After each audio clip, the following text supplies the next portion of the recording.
네, 긍정적인 요인들과 부정적인 요인들이 지금 균형을 이루는 시장이 펼쳐지고 있는 것 같습니다. 미국 시장은 지수만 보면 하루 오르고 하루 빠지는 상황이지만 지금 초대형 기술주들이 시장을 이끌고 있는 상황인데요. 어떻게 해석을 해야 될지 하나투자증권 김일구 수석 이코노미스트와 이야기 나눠보겠습니다. 안녕하세요. 안녕하십니까. 안녕하십니까. 네. 미국 시총 1위가 또 바뀌었죠. 다시 애플로. 그리고 기술주들이 계속 이끌고 있는 미국 시장 흐름이 나오고 있는데 좀 어떻게 보고 계신가요? 저는 이게 인플레이션 문제 때문이라고 생각을 합니다. 사람들이 인플레이션으로부터 좀 안전한 영역을 찾자 그러면 지금 우리가 인플레이션은 두 가지에서 온다고 보거든요. 한 가지는 원자재 가격의 상승, 이건 상품 시장에서 발생하는 인플레이션이 있고 또 한 가지는 노동시장에서 임금이 올라가는 거죠. 근데 아무래도 이제 제조업은 이 상품 시장에서의 가격 상승, 지금 주로 이쪽이 나타나는데 이쪽이 약합니다. 근데 서비스 산업은 지금 아직까지 임금이 올라가는 단계는 아니죠. 그러다 보니까 이쪽은 이제 인플레이션 압력이 없고 제조업 쪽은 인플레이션 압력이 강하고 특히 지금 최근에 우리가 많이 보고 있는 게 한국뿐만 아니라 이머징 시장 전반적으로 신흥시장 전반적으로 선진시장하고 디커플링이 이제 강화가 되고 있거든요. 신흥시장 주가는 계속 떨어지고 있는 상황이에요. 미국은 계속 신고가를 기록하고 있다고 보면 이게 왜 이런 현상이 벌어지고 있느냐.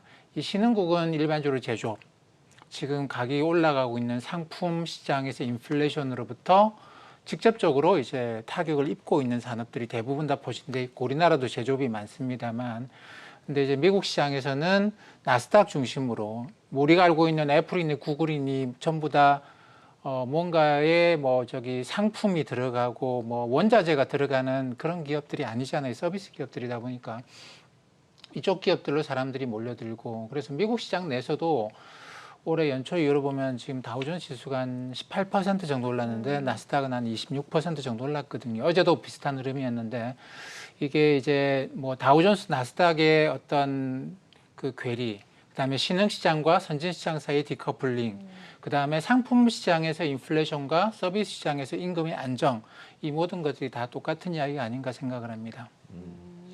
아침에 제가 7시 한 4, 50분경에 미 선물 시장을 봤을 때 나스닥 같은 경우에 한 100포인트 이상 올랐더라고요. 근데 지금은 방금 체크해 보니까 한 40포인트 정도 이렇게 좀 떨어졌는데 말씀하신 대로 이 기술주 중심의 장세를 이끌다 보니까 결국은 이제 인플레이션이 중요한 이슈가 되고 인플레이션이 왜 중요하냐면 금리 문제가 또 달려 있기 때문에 그런 것 같은데 어떠세요? 보시기에 금리 인상이 좀 더 당겨질 수 있겠습니까? 좀 신속하게 저번에도 한번 말씀을 주신 것 같던데. 그 지난 11월 초에 그 미연준의 FMC가 있고 난 다음에 그 파월 의장이 뭐라고 이야기했냐면 좀 전에 제가 드린 말씀과 같은 이야기를 했어요. 지금의 인플레이션은 노동시장에서 발생한 게 아니다. 네. 그렇기 때문에 미국은 근데 사실 그렇습니다. 이 상품보다는 서비스 비중이 굉장히 큰 나라예요. 그러다 보니까 미국은 이 상품 시장에서 지금 발생하고 있는 인플레이션으로부터 상대적으로 안전하다. 어떻게 보면 강 건너 불구경하고 있기 때문에 우리가 지금 금리를 빨리 올려서 인플레이션을 잡으려고 해야 될 필요는 전혀 없다. 이런 식으로 이야기를 했어요. 그러면서 우리는 지금 그 금리 인상을 서두르지 않고 있다 이런 입장이었고, 근데 한국을 포함한 신흥시장에서는 생각이 다른 거죠. 왜냐하면 이쪽 상품 시장의 인플레이션으로부터 지금 직접적인 영향을 받고 있기 때문에 네. 한국이나 다른 러시아나 브라질이나 이런 나라들은 금리를 이제 굉장히 빠른 속도로 올렸어요. 러시아, 브라질 같은 나라들은 올해 6번, 7번씩 금리를 올려서 팬데믹 이전 수준까지 되돌려놨거든요. 네. 우리나라 한국은행도 내년 아마 여름 정도까지는 팬데믹 이전 수준이 한 1.25에서 1.75% 됩니다. 그까지는 올리지 않겠는가 하고 생각을 하고 있고요. 지금 소비의 변화에 대해서 말씀을 해주셨는데 지금 리비안과 루시드의 전기차 지금 미국 시장에서 상당히 뜨겁지 않습니까? 네. 급등락을 계속 하고 있는 상황인데 이제 애플도 이제 전기차 하면서 또 자율주행차로 계속 부각이 되면서 오늘 우리 시장에도 영향을 계속 주고 있는 상황입니다. 지금 테슬라가 원탑이라고 한다면 지금 애플카가 이제 또 경쟁 구도에 들어오지 않았습니까? 리비안과 루시드가 있는 상황에서 이 판도를 우리가 어떻게 읽어야 될까요? 그렇죠. 테슬라는 전기차에서 상당히 보급형까지 진출해 있는, 그러니까 이 완전하게 이제 전체적인 그 제품군을 갖고 있는 그런 걸로 보게 되면 원탑이라고 볼 수가 있겠죠. 근데 루시드 같은 경우에는 굉장히 이제 고급 차량. 네. 그러니까 한 1억 정도 한다고 우리나라 하더라고요. 1억 원 정도 하고 그다음에 대신에 이제 배터리 용량이나 이런 것들도 이 테슬라의 보급형보다는 굉장히 좀 좋은 것들로 구성을 했어요. 그리고 또 리비형 같은 경우에는 미국에서는 일반적으로 가장 많이 팔리는 차가 흔히 말하는 픽업 트럭이라고 하잖아요. 네. 앞에 4명이 타고 뒤에 이제 트럭처럼 되어 있는 이게 미국에서는 가장 많이 팔리는 차 넘버 1, 2, 3로 아마 될 것 같은데 그러다 보니까 이쪽에 주력해서 요게 아무래도 저기 배터리 성능이 훨씬 더 좋아야 되겠죠. 이쪽에 주력한 자동차 리비안 쪽이 이제 또 주가가 끌어올라가고 이렇게 해서 테슬라하고 이 3인방은 어떻게 보면 서로 다른 시장입니다. 테슬라는 네. 전체적으로 갖고 있고 그러다 보니까 이제 각각이 다 주가가 올라가고 테슬라가 올라간다고 해서 다른 주가가 떨어지고 이런 거 아니에요. 서로 간에 그 상반되는 게 아니고 서로 중점을 두고 있는 시장이 다 다른 것이죠. 그래서 3인방이 끌고 올라가면서 근데 애플카가 나오면 이게 어떤 식의 이제 요 전체 시장에서 어느 영역을 파고들 것인지 요거는 좀 지켜봐야 될 것 같습니다. 아무래도 애플은 일반 승용차 테슬라하고 경쟁이 좀 심화되지 않겠나는 생각도 들고요. 앞에서 바이두가 2050년까지 100대의 그 무인 자동차, 100개 도시에 무인 자동차 시장을 개척하겠다고 했으니까 결국은 이 승용차 시장에서의 중국과 미국과의 무인 자동차 시대의 경쟁 이것도 불가피해 볼 것 같아요. 이제 그런 점에서는 어떻게 보십니까? 글쎄 이게 무인차 자율주행차가 되려고 그러면 가장 중요한 게 통신 아니겠습니까? 그렇죠. 통신인데 사실 중국은 이제 5G로 해가지고 통신망을 굉장히 적극적으로 깔고 있는데 미국은 화웨이를 제재할 때부터 사실 5G하고는 선을 완전히 그어버린 것 같습니다. 그래서 지금 뭐 최근 한 2년 동안에 중국으로부터 그 통신 장비 원래 미국이 무역 적자가 제일 많았던 곳이 통신 장비인데 네. 통신 장비 수입이 현저하게 미국이 줄어들고 있어요. 그러면서 이 이동 통신 업체의 주가도 상당히 안 좋습니다.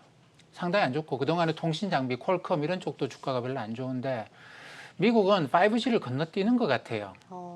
우리가 이제 그 일론 머스크의 스페이스 X가 맨날 로켓 쏘아 올리는 걸 보는데 그게 화성에 가려고 이렇게 맨날 쏘아 올리는 걸까요? 그럴 이유가 없잖아요. 뭔가 다른 이유가 있습니다. 화성 가는 게 아닙니까? 화성 간다고 지금까지 130분을 쐈다고 하는데 화성 가려고 130분을 쏠 리가 없잖아요. 올라갔다 내려오거든요.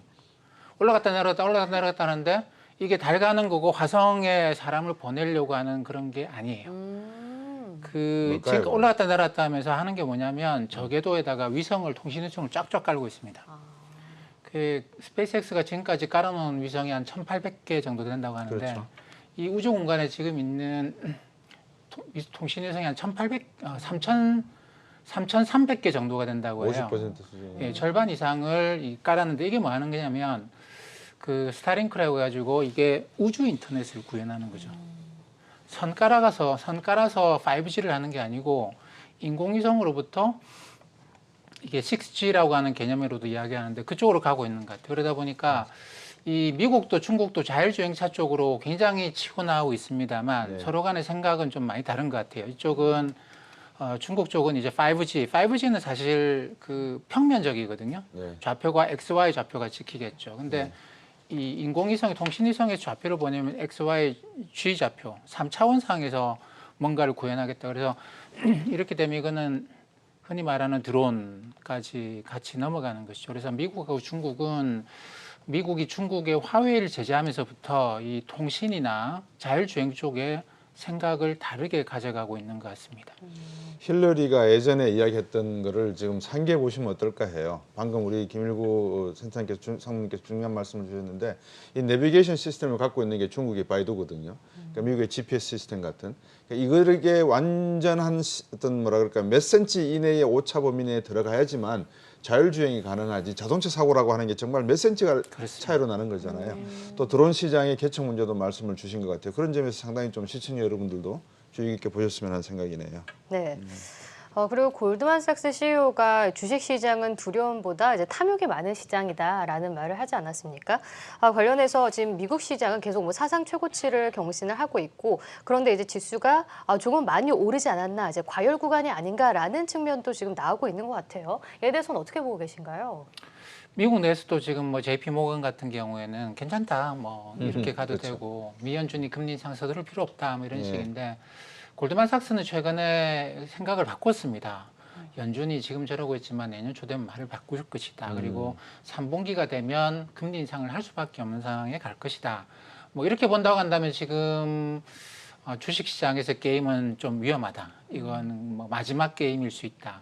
그리고 인플레이션이라고 하는 위험으로부터 사람들이 도망을 가는데 그게 주가를 이쪽이 더 끌어올리고 있거든요. NFT나 뭐 러블 뭐 저기 또는 이런 메타버스? 식으로 메타버스 이런 식으로 주가를 더 끌어올리고 있는데 이거는 좀 버블 움직임이 아니겠는가 이렇게 해석할 수도 있고 네. 괜찮다라는 입장에서는 뭐 이게 이쪽으로 가는 건 너무나 당연하게 새로운 세상의 변화를 반영한 게 아니겠는가 그런 건데 JP 모건하고 골드만삭스하고 입장이 좀 달라진 것 같아요.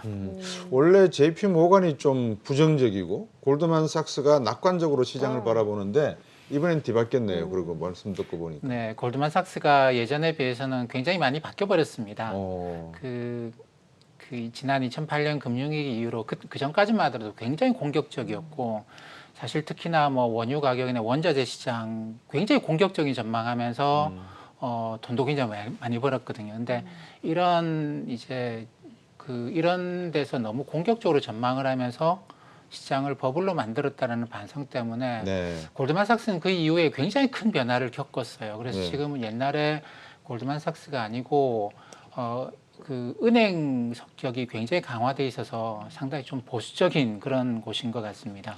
지금까지 주신 말씀 정리해 보면 미국의 인플레이션 문제가 사실상 시장을 이렇게 안개처럼 무거운 안개처럼 쭉 누르고 있는 상황에서 미 파월 의장도 좀 말이 바뀌고 있지 않습니까? 네네. 지난 그 잭슨홀 미팅하고도 말이 달라지는데 자 이런 상황 속에서 기술주가 어느 정도 치고 나가는 헤드라이트를 키면서 치고 나가는 상황인데 우리나라 증시를 보면 앞에 우리 손현정 앵커도 얘기했지만 이 엎치락 뒤치락 한단 말입니다. 네. 지금 뭐 업종마다 막 테마가 바뀌고요. 어떻게 우리나라 증시는 봐야 되겠습니까? 우리나라 주식시장도 뭐 다른 신흥국이 약세를 보이는 것과 마찬가지로 우리나라도 이제 제조업이 강하다 보니까 아무래도 전체적으로 제조업이 우리 코스피나 주가지수 전반을 그 지배력이 굉장히 높죠. 그러다 보니까 이런 상황에서 제조업 쪽은 인플레이션 압력에 시달릴 수밖에 없을 것이다라고 생각하는 상황에서는 아무래도 뭐 한국 시장이 선진 시장에 비해서는 약세를 보일 수밖에 없는 그런 상황인 거는 분명한 것 같아요. 근데 최근에 다시 이 기술주의 강세가 네. 뭐 전기차로 가면서 우리나라도 전기차 관련 종목들이 이제 할수록 시가총이 커지고 있고 그다음에 뭐 메타버스나 이런 것들 뭐 또는 NFT 이런 것들이 이제 시가총이 상당히 커졌거든요, 종목들이. 네. 그러다 보니까 이게 이제 그냥 신흥국 제조업 약세 때문에 주가가 주가 지수가 전반적으로 계속 하락한다 이렇게 보긴 어렵고 새로운 종목들이 시가총액이 커지면서 이게 지수 하락을 막고 오히려 지수를 좀 끌어올리고 그러다 보니까 지수가 전반적으로 좀 횡보하면서 근데 제가 볼 때는 약간 횡보하면서 상향하는 움직임 그렇게 들어가고 있는 거 아니겠는가 싶습니다. 네.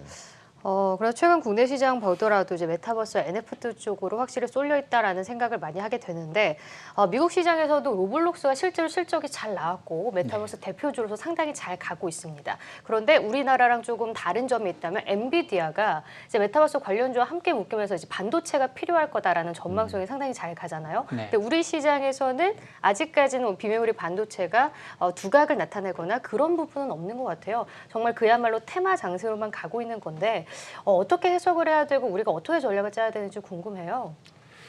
그 메모리가 옛날에 비해서는 사실 크게 주목을 못 받고 있는 게 지금 현재 현실입니다. 그러니까 이게 엔비디아가 갖고 있는 엔비디아가 저렇게 주가가 계속 올라가고 하는 게 굉장히 혁신적인 기술을 엔비디아가 내놓은 거거든요. 그러면서 인텔도 뭐 인텔 칩도 사실 의미가 없어졌고 그렇기 때문에 엔비디아가 그쪽 영역에서는 하드웨어 쪽에서는 이 IT 하드웨어 쪽에서는 상당히 그냥 원탑이라고 볼 수 있을 정도로 그 정도까지 올라가 버린 상황이에요. 이 때문에 이제 그 전에 인텔이 CPU 만들고 이 CPU에서 연산을 외부에서 계속 처리하기 위해서 이쪽에 메모리를 많이 필요로 하던 그런 시스템인데 그런 시스템이 이제 엔비디아가 이걸 다 통합시켜 버린 것이죠. 그러면서 이 연산을 위해서 이쪽 저쪽에 계속 왔다 갔다 하면서 메모리를 많이 쓰는 시스템이 그런 반도체가 이제는 아닙니다. 그러다 보니까 엔비디아가 사실 지금 현재 이런 어떤 뭐 그게 뭐 저기 메타버스라고 이야기하는 것이든 가상 세계라고 이야기하는 것이든 이 모든 영역에서 또는 뭐 저기 코인도 마찬가지예요. 네. 가상화폐도 마찬가지로 이쪽 영역에서 또는 자율주행 마찬가지죠. 이쪽 영역에서 엔비디아가 거의 독보적으로 치고 다 나가고 하고 있는 있네요. 그런 현상이고 나머지 그동안 뭐 인텔 그다음에 뭐 반도체, 메모리 반도체 이렇게 가던 데서는 상당히 좀 부진을 면치 못하고 있는 것 같습니다. 네. 그 엔비디아도 그렇고 앞으로 이제 우리가 뭐 바이두의 무인 자동차, 자율주행 자동차 말씀도 다 나눴지만 이제 이런 세상을 가상을 하는 건 현실화된 건 아직까지 없지 않습니까? 손에 잡히는 건 없는데 이제 그러다 보니까 방금 말씀하신 대로 업종별, 테마별로 이제 치고 나가고 빠지고 히트앤런 하는 느낌이 들거든요. 어제 그 박세익 대표의 말을 또 참고를 하고 많은 중요 패널 분들 이렇게 오신 분들 말씀을 참고하면 올해 하반기 우리 증시가 한 2,800에서 3,150 요 사이에 박스권에서 갇혀서 겨울철에는 힘을 못 쓸 수가 있다 이런 말씀을 하시대요. 어떻게 보십니까? 그렇죠. 아무래도 미국과 중국 사이의 갈등 문제도 있고 그리고 사실 이제 전반적으로 우리 제조업이 좀 둔화된 가장 큰 이유가 이게 물류 문제 그리고 공급망 문제라고 생각을 합니다. 근데 그 중에서 특히 반도체죠. 반도체 수급이 이게 원활하지 못하면서 전반적으로 제조업이 투자를 못하고 약화되고 있는데 사실 이 반도체 문제는 미국과 중국 사이의 이 갈등 때문에 그게 가장 큰 이유라고 생각합니다. 뭐 대만의 TSMC 빼고 나면 파운드리 없다고 하는데 사실 중국의 SMIC 같은 파운드리 회사가 엄청나게 키워놨는데 미국이 네. 이 회사를 키우질 제재를 않죠. 해버린 것이죠. 그러면서 전반적으로 이제 파운드리 수급 자체가 굉장히 악화된 거다라고 판단할 수 있기 때문에 미국과 중국 사이의 관계가 개선되거나 아니면 시간이 더 지나서 이 미국과 중국이 따로따로 네. 파운드리 역량을 갖게 되거나 이럴 때까지 좀 시간이 걸리겠죠. 그런 면에서 보게 되면 우리를 포함한 제조업이 전반적으로 빨리 개선되기를 좀 기대하기는 어려운 상황인 것 같습니다. 네. 근데 인플레이션의 우려가 조금 잠잠해지는 게 아닌가라는 그런 관점도 있던데요. 이제 유가 상승세가 조금 꺾이고 있는 상황이고 또 공급망 문제도 이제 정점을 지났다. 지금 월마트 같은 경우도 재고가 상당히 많다고 하더라고요. 또 달러 강세가 물가 안정을 좀 부추길 수도 있는 상황이다라고 말하던데 그렇게 되면은 조금 시장이 살아나는 게 아닌가, 반도체도 좀 살아나는 게 아닌가라는 생각도 드는데 여기에 대해서는 어떻게 해석을 하고 계신가요? 지금 물가 상승률이 여기인데 네. 여기서 이렇게 내려오고 있는 것은 분명해요. 아, 그래요? 근데 기업들이 뭔가를 하려고 그러면 이까지 와야 되는 것이죠. 근데 과연 이까지 언제 올 것인가가 문제인데 이까지 오는 데는 내년 봄 정도가 돼야 되지 않겠는가라고 하는 게 지금 뭐 대부분의 전망하는 사람들이 갖고 있는 생각입니다. 물론 뭐 제비 한 마리가 나타나긴 했습니다만 아직 봄이 된 거는 아니죠. 그러니까 시간이 조금 걸릴 것 같아요. 아, 그렇군요.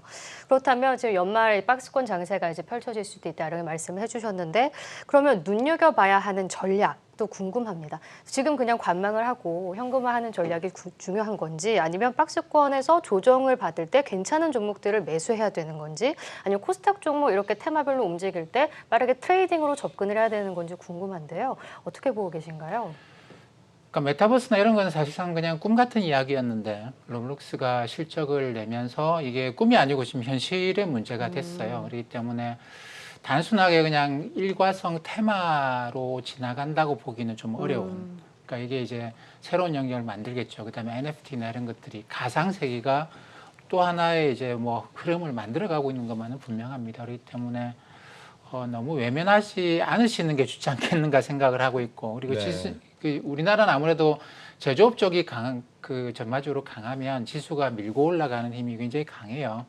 근데 지금은 제조업 쪽이 좀 전반적으로 약하다고 봐야 되고 그러면 지수가 밀고 올라가는 힘은 약하지만 그렇다고 해서 이제 주가 지수가 밑으로 내려가는 움직임은 아니고 고점 대비해서 이미 10% 이상의 조정을 받은 상황이고 그렇기 때문에 뭐 여기서 이제 주식을 더 줄인다기보다는 이게 이제 이 종목별로 조금씩 담아 보시고 트레이딩 하시는 게 좋지 않겠는가 생각을 합니다.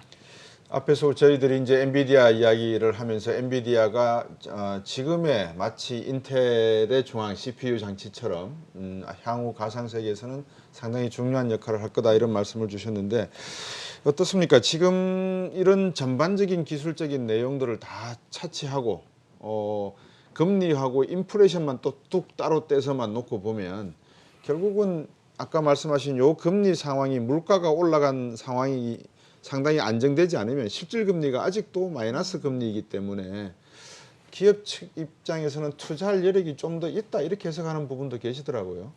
네, 근데 투자를 하려고 하니까 지금 부족한 게 너무 많은 거죠. 실제로 발주를 내면 그게 온다는 보장도 없고 그러다 보니까 그렇다고 이게 뭐 지금 시스템 반도체 새로 설계 안 하고 투자를 하기에는 세상이 이렇게 바뀌어가는데 옛날 뭐 기계 사고 이래가지고는 한순간에 그냥 끝날 수도 있거든요. 그러다 네. 보니까 기업들이 투자를 좀 꺼려합니다. 우리나라 같은 경우에는 뭐 삼성전자를 포함해서 많은 대기업들이 소비자들한테 직접 물건을 파는 것보다는 이게 다른 기업들한테 납품하는 중간재 자본재 형태로 수출하는 게 절반이 넘어요. 그렇게 본다고 한다면 아무래도 기업 투자 전반이 살아나야 되는데 그러려 그러면 물류 문제가 완전히 해소가 되고 시스템 반도체 파운드리 이쪽 문제에서도 좀 문제가 해결되고 있다라고 하는 그 정도는 그런 기사는 봐야 되지 않겠는가 싶습니다. 2000년대 초반에 제가 그 말씀 드린 이유가 2000년도 초반에 우리나라 시장이 테스트베드 시장으로서 아주 각광을 받았었습니다. 네. 그러니까 많은 미국 기업들이 실험적으로 광섬유 케이블이 깔려 있는 광 케이블이 깔려 있는 인터넷 속도가 빠른 대한민국에서 뭔가 새로운 실험을 해봐야 되겠다 그래서 많이들 사용하시고 투자를 했는데 그 이후로 사라졌어요. 그래서 지금 이런 가상의 시대가 미국도 중국도 그러지 않습니까? 몇 개 시장을 뽑아가지고 부동산 규제도 해보고 다 이렇게 테스트를 해보지 않습니까? 네. 그러니까 미국도 아마 그런 역할을 필요로 할 거란 말입니다. 우리나라 시장에서 좀 우리나라 정부가 이런 거를 규제를 혁파를 한다든지 새로운 어떤 인센티브를 제공을 해서 좀 투자를 땡기면 기술도 배우면서 옆에서 기술의 발전 방향도 익힐 수 있을 것 같은데 정부 차원에서 해야 될 일은 없을까요? 그 참 그 어려운 문제가 옛날 같으면 옛날에 물건 만들고 뭐 삼성 마이마이 이럴 때만 하더라도 그 이런 걸 이제 그 선진 기술을 갖고 있는 그런 기업들이 와서 뭔가를 하고 있으면 옆에서 보면 그걸 만들 수가 있었어요. 그러니까 복제가 가능했다라는 것이죠. 근데 지금 문제는 옆에서 하는 걸 봐도 심지어는 그 프로그램을 다운로드 받아서 내가 이 컴퓨터에서 해도 복제가 불가능합니다. 그러다 보니까 이게 그 국제기구에서도 그런 이야기를 많이 하는데 이 상태로 가게 되면 선진국과 신흥국 사이에 기술 격차가 너무나 커질 수 있다. 왜냐하면 복제 불가능한 소프트웨어 기술을 가지고 지금은 서비스 산업이 가고 있기 때문에 옛날처럼 하드웨어면 그 어떻게든 뜯어가지고 다 복제할 수 있어요. 근데 지금은 그게 안 되거든요. 그러다 보니까 선진국과 신흥국 사이 격차가 굉장히 커집니다. 이런 경우에 우리나라 같은 나라에서 국가가 뭘 해야 되느냐라는 거는 뭐 IMF나 OECD 이런 데서 많이 권고를 하는데 굉장히 적극적인 인프라 투자를 해줘야 된다라는 것이죠. 규제 완화뿐만 아니라 그 다른 나라의 기술을 갖고 있는 기업들이 저기서 하면 내가 혜택을 받겠다라고 확실한 그런 인프라 투자를 정부가 직접적으로 해주면 그러면 이제 기업들이 들어오고 인력이 확보가 되고 시간이 지남에 따라서 이 기술을 우리가 익힐 수 있지 않겠는가라는 이야기를 합니다. 저는 그 인프라 투자 중에서 핵심이 해킹 기술에 대한 투자라고 저는 생각을 하거든요. 중요하죠. 예, 앞으로 기술은 옆에서 이렇게 보고 배울 수는 없어요. 네. 컴퓨터 따고 들어가가지고 그 안에서 모든 걸 빼내야 되는데 미국 많은 기업들이 중국에서 뺏어가는 그런 인터넷 해킹 기술을 방어하기 위한 하나의 수비 노력으로서 해커들을 필요로 할 거라고 보거든요. 그런 측면에서 우리나라 정부가 전국의 PC방을 해킹방화 해가지고 한번 해보는 것도 어떨까 생각을 해봤습니다. 네, 옛날처럼 좀 엉뚱한 질문이죠. 그 저도 그렇게 생각하는데 저도 그렇습니다만 우리나라의 그 정책을 결정하시는 분들을 포함해서 많은 분들이 뭔가 손에 잡히는 물건의 값어치를 너무 크게 두세요. 근데 이게 너무나 많은 나라에서 생산이 가능하다 보니까 이 값어치가 갈수록 떨어지고 손에 잡히지 않는 게 갈수록 값어치가 올라갑니다. NFT나 메타버스라는 그렇죠. 게 대표적인 그런 것이죠. 그래서 우리도 과감하게 생각을 바꿔서 손에 보이지 않는 것에 역량을 집중하고 자원을 몰아줄 그럴 필요가 있겠죠. 보이지 않는 손 또는 손에 잡히지 않는 경제에 주목해야 될 시점이 온 것 같습니다. 오늘 말씀 잘 들었습니다. 고맙습니다. 감사합니다.